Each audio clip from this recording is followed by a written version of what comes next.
India and Afghanistan on Tuesday expressed strong willingness for a positive and constructive approach towards rebuilding Afghanistan, including putting an end to violence.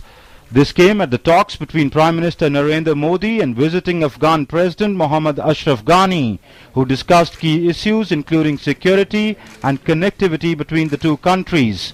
Both sides stressed the need to increase connectivity for improving trade and commerce, both through the land route passing through Pakistan as also through the Iranian port of Chabahar, which India has invested heavily in. We are ready to welcome Afghan trucks at the ICP Atari.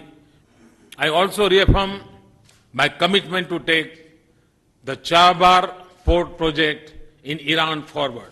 Without naming Pakistan, which has been accused by previous Afghan governments of supporting violence in Afghanistan, the Prime Minister called for putting an end to violence.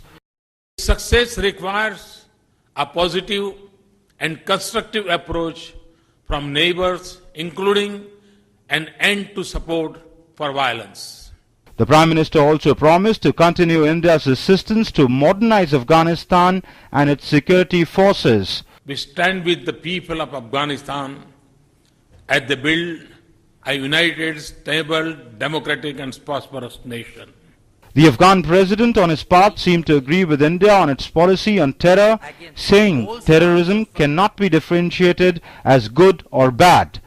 Terror cannot be classified into good and bad. It cannot be differentiated. We must have a unified approach.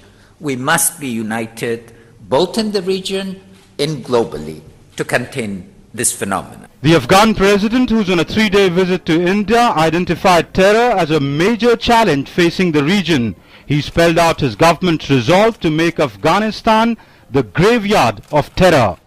This was the Afghan president's first visit to India after assuming presidency, but there were apprehensions on the Indian side given that this visit came 6 months after his assuming presidency. But after the talks, it was clear that Afghanistan wants to stay the course as far as bilateral engagement is concerned, be it seeking more investments from India and Afghanistan or seeing India as an important part of the paradigm of tackling terror. With Sudhakar Das, Amritpal Singh, DD News, New Delhi.